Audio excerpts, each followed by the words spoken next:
Dahagani ka por, yung wa o kana ya pi. Hejing ito, wa kita kikam ki yung ki wadalay hagini kisnem biro dia.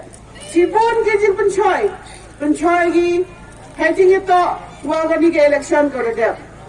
Nga ongay ki, wa kam kinong mikmat ane kam kinong sacrifice ba em kam ulai serupat ba mau pa samen yang andre em kami ulai sagi serup tuwi waki ba pada hijau porjo ongai ki hawa yobi katai to kasendrang katai to gading kamnu ya ai kini ki yong wong pa lino sendrang ki haga de kasendrang lene pa lino ya bigi hakite ki thau ki uri yobi daya hagawa Hagini ki nem ki udah deh, dejo ya perlu jeng muni, dejo kan nabi, dok katai, dok katau goyak.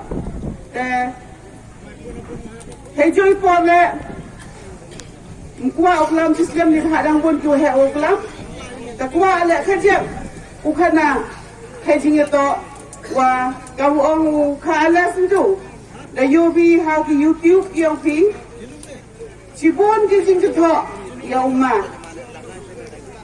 Batibon kizingero yung government. Dahagan ni kapor, ngakwa o kerpat ya pi ginong song slong, kiwa mo po kani slong. Ya lese da wanu government, hagan ni slong yung pi kam ginong song slong. Pan ka report kat na o, wagi ni kisan slang ko dep.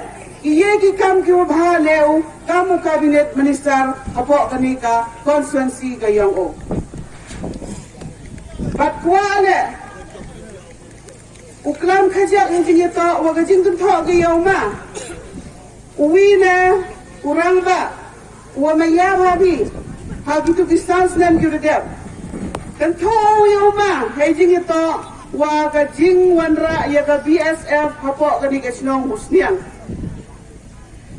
Kamnu watok kat nga yew pendam ka, da yew kang. Yaga BSF to wan hapok kani kathain ke yang pi. Wow kana ya pi. Wow ma to bru wabha na lori wabha. Ile wong agamte ikot kisla na biang lut. Da biang lut medong sedong wan ka BSF dani ka CRP hapok kani ka area ka yang pi. Hanrei de wow ma nyawi ka jing percha ka yang pi.